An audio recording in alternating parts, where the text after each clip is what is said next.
Hello, everybody. Good evening, and welcome back to another episode of our photography review show. I hope that we are live all across all the media, and I hope that you can hear me and see me well. Anyway, if you've never been here before, my name is Jakub, and I'm a professional photographer based in West Sussex, England. I'm also a founder and creator here at Clever Photographer, and I do lots of content, mostly focusing on Luminar Neo across all the different social media platforms. Now, while I'm gonna cover some of the basics to start with, if you can just give me a shout, say hello in the comments wherever you're watching, and say where you watching from. So that would be great. However, in the meantime, first of all, let's go through what we're gonna do today. Now, if you never watched the photography review show, we look at your images and we judge them, or we look at them from three different aspects. First, we look at the technical part of the image. We usually start by looking at the camera details, the camera settings, and then we look at things like exposure, sharpness, noise, and so on. So, really, the technical part of the image. After that, we look at the artistic part of the photo. We look at the composition, we look at the framing, the storytelling, the main subject, and all of this put together. And finally, at the end, if we have a little bit of extra time, what we do, we look at the photo editing. I give you some tips and tricks on what you could do differently or what you could approach differently in the future. Now, for the editing part, we use Luminar Neo. Of course, that we are on the Luminar Neo channel. However, most of the editing I'm going to be doing can be done in any other similar photo editing application. And so you can really still take the learning and take it into the application you like to use. So this is, let me see, just quickly double check the comments. It looks like we are not broadcasting on Facebook right now, which is a little bit of a shame, but we should be live on YouTube. So anyway, if you watching live on YouTube, thank you very much for joining us. And for the replays, I will post them on the Facebook a little later on today. However, just quickly going through how you can join us, how you can send your photos into the photography review show. Well, there is nothing easier than heading to our website, cleverphotographer.com/membership, and joining us there. Now, for a little monthly fee, you will get a massive digital tool bundle every month, which is always wrapped in a certain theme. So, for example, last month was travel photography bundle, and it included over 200 or 300 different digital assets. It includes presets, overlays, textures, LUTs, backgrounds, and lots of stuff. On the top of the bundle, you also get access to the photography review show, and you get access to our Clever Photographer Academy. Anyway, this is out of the way, so you know what we're going to be doing and you know how to join us in the future. And now let's quickly jump onto the comments. So we have Barry. Hello, Barry. Greetings to you as well. Thank you very much for joining us. Then we should definitely have a Tony all the way from Essex. Tony, good evening, good afternoon. I hope you well. Looking outside of the window here, it's a little bit gray in the south. However, we had a quite nice day. Actually, the temperature was really decent and the sky was quite interesting. It gave some really nice opportunities for photos. So I hope you have a similar weather there. Then we have Zdeněk from South Africa. As far as I know, Zdeněk is actually not well. He's finishing the South African winter with the flu. So Zdeněk, thank you very much for joining us, even though you're not feeling well. I'm really happy to see your images and be able to review them for you. And then we also have Markelet. Markelet, thank you. Good evening, good afternoon, wherever you're watching from. Thank you for joining us. So this is all out of the way, and now it's time to look at the images. So this week, starting from the landscape photographers, we're gonna look at the images from Donna. Now, I have 4 of them, so let me just quickly double check on what's happening there, why I have so many. Here it looks like it's just 2. Here it looks like 4. So let me quickly just close the application to make sure I reset it and then bring it back. And let's have a look. So still 4, but it's not a problem. We see the image anyway. Now let me make this full screen, and at the same time, I will make myself a little smaller so you can see the screen better. So starting from the beginning, these are pictures from Donna, and we're gonna be starting by looking at this image right here. Now it's obviously this kind of really strong star effect, right hiding right behind the rock with some nice sky and lots of lovely landscape. Now, starting by looking at the camera details, this was captured with Nikon Z6. Probably Mark II. The lens was 14 to 24 millimeters, f2.8G.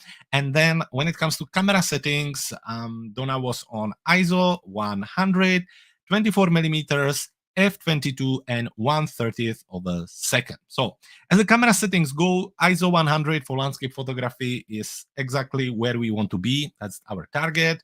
Then 24 millimeters is great. I mean, it's wide, but it gives you a nice view. And I think around 24 millimeters is probably as wide as I would go for scene like this. After that, I would probably use panorama, to take multiple pictures and stitch them together. F22 is what gives you this really strong start effect right here, and 1/30th of a second obviously just give you a nice balanced exposure. Now I like the details in the sky. I don't see much noise actually there at all as well, so that's all great. However, I have to say that by looking at the star in the middle, I quite like the now. Actually, to start from the beginning, I'm not a huge fan of star or how you would say this kind of star effect on lamps or on sun anyway, because I find it quite distracting from the rest of the image, but that is very much my personal opinion, my personal taste. That's nothing wrong with the picture itself. However, I think this is an example where I think there is just a lot of it. So when you look at the image, obviously the first place your eyes goes to is the center. It's bright, it's there, it's very dominant. However, I think it really, in this size, overtake the image. It takes a lot of it, and it really grabs the attention away from anything else. So this is where the rest of the image, where you have these spaces on the side, really don't add anything to it, because all the attention goes to the star. Also, you get a little bit of light leak going through, which is not a problem. I just think that this is a little bit too strong. So maybe adjusting the f-stop down a little bit is a one way to do it, maybe just to limit it a little bit. However, if it's your kind of thing, use it, but I think that it's a little bit overwhelming in this instance. When you look at it, first thing you think of is the star trail or star effect, and everything else is a little bit kind of hidden behind. So that would be my thing for this image. That carries on to the composition itself. You always kind of try to ask yourself about what you're trying to show, what is it you're trying to showcase. And in this case, because of this subject or this element being so dominant, that's what the human eyes will see the first. Everything else get a little bit of hidden. Obviously, the rock is nice, the reflection is nice, but what I would do, I would have tried to go a little bit lower and try to actually hide the sun behind this rock. So you would get a glow from behind, maybe some star trails coming from behind the rock, and I think the composition would be a little bit more balanced. When it comes to composition itself, there is not much more I would do. I would maybe crop a little bit of the sky away, just because I think there is a lot of it there and it's not completely necessary. So probably somewhere around here. And I would also crop a little bit of this away, not too much, but let's say somewhere around here, and do something like this, just to add a little bit more impact and attention towards the more interesting part of the image. So this is for this image right here. Still lovely, great that you're trying different things, but I think for me it's just a little bit too big. After this, we have this image right here, which is very lovely. I love the bird coming towards its nest, then the depth here with the nest right here with the dreamy sky behind. That's a great image with many different elements that I think really nicely work together. So again, looking at the camera details, this was Nikon, again, Z6 Mark II with the 100 to 400 millimeters Nikon lens, f4.5 to 5.6. Now from the camera settings, this was captured with ISO 500, 230 millimeters, so really zoomed in there, f8 and 1/1000th of a second. So ISO 500 for this type of picture with a bird moving, with light getting a little bit lower. I think that's a good choice. F8 obviously giving you with that long lens still sharpness, so you have your nest sharp quite nicely here, and then you have the bird which is quite sharp, so that all works. And 1/1000 of a second just to make sure that everything is in focus, and I think it works well as well. So great image here, Donna, well done on that. There's lots happening here. I think it's really nicely done.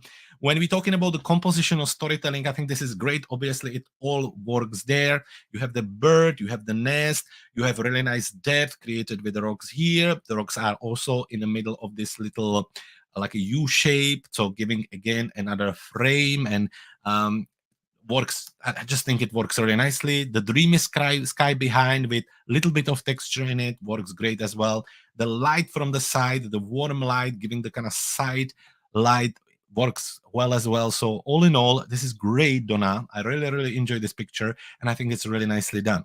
To be honest, I don't even know what I would change in a post processing. I think it's all really nicely done. You could recrop it a little bit differently, but I think anyway it's great. You could maybe try to go for something on the 16 or 9 and be a little bit more cinematic to add more of that cinematic feel. You could add a little bit more warmth, but none of that is really necessary. I think it's a great image, it's great details, it's very clean, and it's very well done. So congratulations, Donna. This is a great image, and I really like it. So well done on that. Moving on, we going to next photographer. This time we're going to be looking at pictures from Elizabeth. Now, when I was looking at the pictures, of course, I look at just the first one. That's why I labeled it landscape. And then now looking at the second one, we have now, I would like to say that is a sheep, but I don't know if this is a sheep actually. If anybody knows what it is, just hit us in the comments and let me know what we are looking at. Maybe almost like a little donkey or some kind of horse. But either way, it's very cute. So Elizabeth, starting with your first image, let me just go back there. There's a picture right here, Canon RP with Tamron 28 to 300 millimeters, f3.5 to 6.3. From the camera settings, ISO 100, 53 millimeters, f18, 1/6 of a second. Now, the ISO 100 is great. F18, not sure, maybe just to push the exposure probably. So you put the f-stop higher, and that way you get that 1/6 of a second, and you get this kind of nice smooth water. So that's quite nicely done actually. Very smart. And in overall, it's a lovely picture. It's a lovely little detail. I think the light is quite nice here. It has this really lovely pastel autumn-like colors, which I think works great. When it comes to this long exposure, I think as an element, it's really important that you do the long exposure of the water, and in a contrast, you have the texture of the rocks and stones. Whenever I see the long exposure, I really like it. Especially on the beginning of my career, I used to love using like a really long exposure, like a 10-15 minutes, and really completely blur the water so it looks just like a surface. But one thing which was really important at that point was to make sure that you have a contrast of the texture on the other elements. The moment the rest of them are shaky or not sharp or blurred, that's when it doesn't work. And in this case, it works really nicely. We have the water not too smooth, so you can see the movement, and then you see the texture and details on the rocks with the nice light poking at different points. It's actually a lovely little picture, and definitely something what you could print and have it on your wall. I think it's really cute. There is a lot to like about it, and I think it's really nicely done. I like the framing, I like the colors, I like everything about it, Elizabeth. It's a lovely picture, and well done on that. The only thing you could think about is that looking at it, you have no idea of the scale of the scene. So this could be, let's say, 0.5 meter on meter and be really small and you're just standing above it, or it could be huge and you're looking at it from the rock above. So looking at it is just something that will be left towards the imagination of the viewer, which is really nice. But myself, I would be interested to see how big this actually was. This is sometimes something you see when you look at the images on Instagram, when it's just very cropped, certain view of like a rock or a mountain or a river or like a streak, and it looks huge on the image. And then you take your time and go there. Like when I travel around, I go there, and then I realize that it's tiny. It can be like a really, really small thing, but because there are no elements that allow you to discover the scale of the scene, sometimes it can be not disappointing but confusing on what you found. Moving on the next image, since we have no guess on what we're looking at, we're going to call it some kind of horse. Maybe it's a sheep. Horse, between horse and sheep. Anyway, it's a lovely image. Let's have a look at the camera details again. This is again Canon RP Tamron 28 to 300 millimeters, f3.5 to 6.3. And from the camera settings now, high ISO on 12,800 with the 300 millimeters, so really zoomed in, f13 and 1/500 of a second. Now, so Elizabeth, first come first, you will know that I will make a note on the ISO because it's really high. 12,800 is high for any camera, and you will struggle even running it through post-processing and try to remove the noise. However, from far, when you look at the result, actually it looks quite nice. The first impression is quite cute, so it's not a problem. But then the moment you zoom in, you can see some of the noise reduction artifacts, especially around the fur. You can also see how the background almost looks like it's painted like a watercolor. You really, with this high ISO, lose lots of details. Even the rock itself here in the foreground, you can see that you have some textures here and there.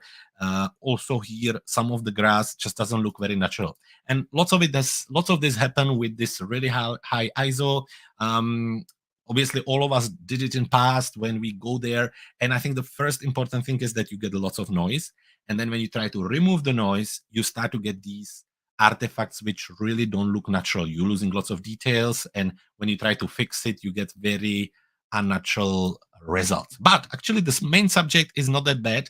And I think in overall, it's a really cute scene. So what I would do to try to avoid this would be maybe go a little bit lower with the shutter speed, because I think you could. Maybe somewhere around 1/250th or somewhere around there. Definitely go down with the f-stop. So by going down with the shutter speed, a little bit slower, by bringing out the f-stop to, let's say, f9 or f11, f7.1, which, since you're focusing just on the main subject, should be fine. By doing that, you will automatically be able to bring down the ISO, which will then end up in less digital noise and easier post-processing afterwards. So that's for the camera. The light is quite nice, it's diffused, it's coming from the side, it all works there. But the ISO is something you need to look at, and to adjust it, you need to look at the shutter speed and f-stop. Then when it comes to the composition and the main subject, it actually works really nicely because you have this really white subject, which brings a great contrast with the rest of the image. So it works very nicely. The background being a little bit blurred works nicely too. It creates nice depth. There is an active space in front of the main subject, which is really important for subjects like wildlife and people, and animal in overall, to give them a little bit of breathing space. So I think that works all well. The only thing is I would crop it a little bit more on the top, just again, add more attention towards the subject, and also just lose some of the details which are just a little bit damaged with the noise. So I'm thinking 16 on 9, bringing it down, doing something like this, and I think we get so much more impact that way. After that, adding even more attention to the main subject, I would use a vignette, really nice and strong vignette, somewhere around here, and select the center of the vignette and add it to the main subject again. So something like this. After that, we can also add a little bit of light in the middle. And I think you can just end up with something like this. Still natural result, but just a little bit more impact, using the vignette to add a little bit more focus and guide the eyes towards the main subject. So moving on to Tony. Tony, thank you very much for joining us again. Tony sends us as many pictures as he can every week, which is great. And it's always a combination. It seems like you have safe images, you know they're going to be good, which are the flowers, and they are always good. And then you try to sneak in one or two pictures you're not sure about, and you're just trying to see what I'm going to think about them. So that's really cool. I kind of noticed that last week or over the last few weeks, that's the case, that you send me these amazing images. That's maybe not yours. Okay, this one's you just sent flowers, but this one, this one, no flowers at all. So it's a combination. So now I'm lying. I really thought that that's the case, that sometimes I get the flowers in a combination with another subject, which is great because I really like to see that you're trying something a little bit different. But anyway, we have the flower here, which I told you many times that I think that you have a great eye on composition and the main subject. Now, the weaker point of this image is the light, because you get really harsh light from the top, and that harsh light brings shadows which are not necessarily pleasing. You know, you get a little bit of shadow here and then the shadows here, and it just not. I prefer when it's diffused. I think it's a little bit more pleasing and it just creates a really nice scene. But in overall, actually, the image is really, really lovely. I love the blurred background. I think that works really nicely, or soft background. The composition of the one flower in contrast with the background works really well too. The sharpness is really nice too. Pretty much with a little soft foreground here coming to the end. I think that is nicely done together as well. So all in all, that's a lovely picture. My only comment to this one would be the light. So maybe like a sheet of paper or bigger, like a diffuser. It's something you can grab, put in your backpack, and then you just open it. It looks just like a circle, and in the middle of it is just this white fabric, and you can just position it over the flower. It will give you nice diffuse light, and at the same time you just take a picture of the image, something what lots of photographers just carry in their backpack. Here in Chichester, there is a cathedral and there is a garden right next to the cathedral, and it's really popular place for people capturing macro photography. And if you go there in the morning, sometimes in the afternoon, but more in the morning, and you sit there with a coffee, you can always watch like 4 or 5 guys, photographers, running around. In one hand they have the diffuser, in the other hand they have the camera, and they just taking lots of pictures. So it's a lot of fun, and definitely something that can take the picture and bring it to another level. Now we have this picture. Now I really, really enjoy the selective color effect. I think that works really nicely. I'm a big fan of it.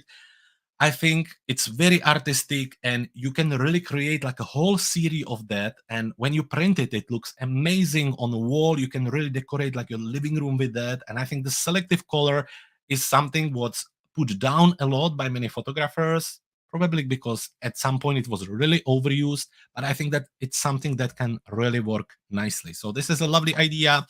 Selective color, for those who don't know, it's basically an image which you turn to black and white, and often to quite a dramatic black and white. And then you have one subject with one color that remains in a color, just like we see here on this image. Now, Tony, to finish it off, I would make sure that really we have color only on the Lady B here. Now, I'm assuming maybe you used like a HSL panel and bringing down the red color saturation. No, keeping the red saturation and bringing down everything else. And what happens is that you have a color on the ladybug or lady bee here, but you still have a little bit of red around here. So to actually finish this off, what I like to do is just use something like a develop tool or anywhere where you can adjust the saturation and you can apply masking to it. So I bring all the saturation down, and then I use masking or a brush. And basically, I just, with that brush, I paint over the areas where I don't want any color at all. So that way I remove the rest of the red from the rest of the image, and I really keep only color on the lady bee right here. So let me just adjust this, paint over this like here. And that way we really make sure that the effect is 100%. Let me just zoom in and out, brush again. Now I'm just kind of removing the mask from the subject because I want color there. And there you have it. So basically, very quickly, the before where we have a little bit of red color on the wood, and after when you just finish the touch. So Tony, this is what I would do. Just use the saturation -100 and brush it away from the parts you don't want to use, and you end up with something like this. Now, just since we here, maybe something about the cropping, because the subject is so small, I would maybe crop it a little bit tighter. Not really sure what you would do or what crop you would use. Maybe something like 4 on 5, and then end up with something like this. Just really, again, maybe something for printing in that portrait mode, but I would just make it a little bit smaller so the main subject stand out a little bit further. Very quickly, then we have this image right here, which is really lovely. The light is much better here, and it's nice too. I really like how you have an eye for keeping, for example, the whole flower in. I think this really works. You have the stern coming here, then you have the main subject of the flower, and then these parts are still here. So many people would crop this away, and I think it's a shame. I think if you pick one branch of a flower or one piece of flower, it all needs to be there, or you really need to crop in. So you either do what you done here, or you zoom in really on the main subject and end up with something like this. So one way or the other, I think that can really work, and it can be nicely done. So congratulations, Tony. This was great image too. And then finishing off with this really moody shot. Now, you know me, I'm a huge fan of landscape photography, and this is a very nice moody scene, but it really is missing the main subject, something to it which really kind of makes me something, for example, moving here, or more over the rocks, or person standing here, or really avoiding this part and just finding a rock which you can use as a foreground element. It's a lovely capture, very nicely done, very nice and moody. Technically, looking at the settings, there's nothing really wrong with it, but it's just really difficult to say what you're trying to show. You have the combination of the moody, foggy background with this foreground, which is not really that interesting. There's nothing there which would bring my thought to what I'm looking at, maybe like a statue, or what I would do if I would be capturing this scene, I would probably go down to the beach and try to use some of the rocks, or maybe use just these rocks just to keep it together. Just maybe something else. So I would be looking for foreground element and just try to compose it together a little bit better. Now, I remember a person I learned a lot from about landscape photography, Serge Ramelli. He always used to say that the one most difficult thing in landscape photography when it comes to composition is finding the right foreground element. That's a key of landscape photography. Once you find a strong foreground, the picture will work, but everything else can be done. It can be done in post-processing and so on, but the foreground is really what makes and breaks landscape photography. So just something to look for in the future. Tony, thank you very much for sharing all your images. I think we touch up on all of them. I hope this was helpful. Maybe a tip on the diffusion, but all in all, thank you for the pictures again. Wildlife photography, Ken and Zdeněk, starting from Ken. Ken, 3 images right here. What do we have? These are baby. Let's see if we have any details here to tell us what we're looking at. Unhinged chicks separate from mother. Then we have this eagle right here. And then we have, let's just quickly finish it off. But that's probably the same bird, just older from these birds. So starting from the beginning, all the pictures are captured with the Nikon Coolpix P900. We know that the camera has its limitation when it comes to noise and sharpness. However, it gives you a really cool long zoom, which can be really helpful for capturing wildlife photography. So let's not worry too much about the technical part. We know the camera and its limitation, but let's talk about the composition. Because, for example, this image is actually really nicely done. I really like how the nest is centered in the middle, how we have the 3 birds, there is a movement. I like the crop and framing. I think in this portrait look, it works really nicely together and it's nicely done. So all in all, I think this is a really nice picture and it's well captured. There is a little bit of vignette there, or if not, you could add even more attention towards the center, and I think it's nicely done. Now, for the eagle itself, it's a lovely picture. Obviously, any picture of an eagle is a lovely picture. However, there is just high frequency textures in general, when they are so close or so big, can be a little bit distracting from the rest of the image. And I think that this is a great example of it. There's lots of it there, just taking lots of attention away from the bird itself. I think that's a shame. But still, magnificent animal. Lovely capture. Obviously, the movement and everything there, sitting. It's nice. However, I really get distracted by this part. You can see some of the chromatic aberration still here as well. You can see the blue glow. Let me see if I can zoom into it closer. You can see it here really strong as well. So something to adjust. Most of the applications now should be able to adjust this on the raw file. So definitely something to look at and see if you can remove some of it. And that's about it. So still great picture, lovely capture of the eagle. The background a little bit distracting, but thank you very much. And this one also a lovely animal. I really like the contrast here between the bird and the rest of the image. I think the black really stands out on the green.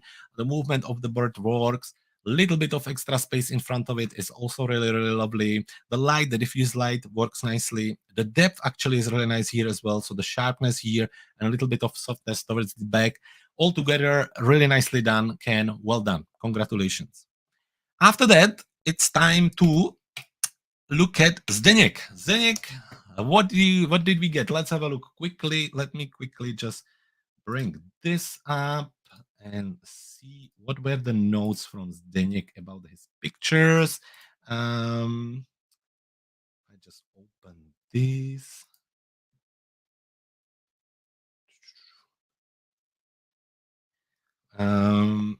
It should have an information. So let's have a look at it. Starting from this picture with the zebra right here, Canon 55 to 250 millimeters, ISO 100, 200 millimeters, so really kind of punch in there. 5.f5.6, 1/250th of a second. This is a great picture, Zdeněk. I really like that. I think the sharpness is really nice. The light is very nice. Actually, it works really nicely here with a little bit of glow coming from this direction. That's great. Also a little bit from behind. So that's all lovely. The details, again, great. The contrast is great. And it's nicely done. As composition goes, and the framing is also lovely. The one animal here being framed around the flowers that's great as well, with some active space in front. The depth with the branch here and with the foreground, I think works nicely. The animal isn't really obstructed by any of these elements until this part, which is not distracting. So that's nicely done. So all in all, this is a very lovely and well done, Zdeněk. Well done. Now, when it comes to post-processing, what I would probably do here, since we have this really lack of color and everything, I would probably turn it to black and white. I would try to see if we can maybe do that. And do something like this with a little stronger vignette around the main subject. So something like this again. And with a little bit of extra attention towards it. After that, I would probably add a little bit of structure and clarity just to let the details stand out. And then we can maybe try a little bit of dramatic tool. So really, again, we're trying to make the main subject stand out. So I would use little gradient, just adding this effect only to the main subject. So something like this. And maybe a little bit of glow, just something like this as well. So this is what I would do with the image. I think it creates really nice contrast, adds more focus on the main subject. And I think I quite like it like this. Since again, on that image, there was not too many colors and the saturation. I think you can end up with something like this, which looks a little bit like that kind of fine art picture, but it just really takes away the distraction of the colors and brings the focus only on the main subject. And I think that can work really well. Moving on to the second image, the giraffes right here. Again, Canon 24 to 105 millimeters, ISO 200, 77 millimeters, f7.1, 1/200th of a second. So camera settings, all good there. The light is quite nice and diffused again. The details are good as well. So that's all good, really nicely done. But again, similarly, probably to the first picture, there's a little bit of lack of colors around here. There's a little bit of kind of gray sky behind, which doesn't create great composition. So similarly, you could try to turn this to black and white and see if that would help. Let's have a look. If it's going to work for us, we can try. Let's see if we make just the giraffes a little bit brighter, so somewhere around here, and everything else just a little bit stronger. We can also see if we would. No, there is too much red everywhere, so no selective color here, but something like this, again, with the strong vignette, focusing on the giraffes with a little bit of extra light on them, so something like this. And then a little bit of glow, again, making them stand up, and a little bit of dramatic tool, adding a little bit of clarity and exposure. Now, I think maybe the giraffes are a little bit too bright now. So let's just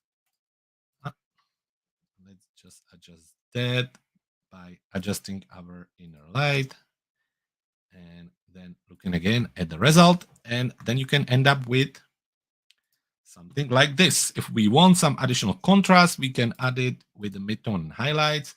Still look a little bit too bright, the giraffes, but I'm sure you're getting where we're going with it. So both of them, I would probably go for the black and white and then almost create a series of the black and white pictures.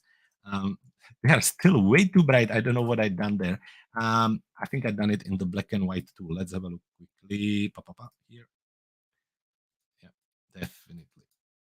There you go. We bring this down and end up with something like this, which is a little bit more manageable. So Zdeněk, both great pictures, really lovely done.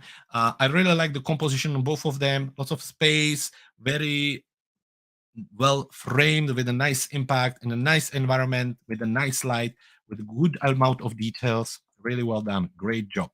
So I hope that you feel better soon, and I hope that you're going to be back with more pictures. However, quick reminder to all of you folks, now we're going to take a break from the photography review show until the last week of September, because this Thursday, the 31st of August, I'm jumping on a plane flying to Edinburgh, Scotland, where I'm going to be meeting with none other than Robert Wanelli, the head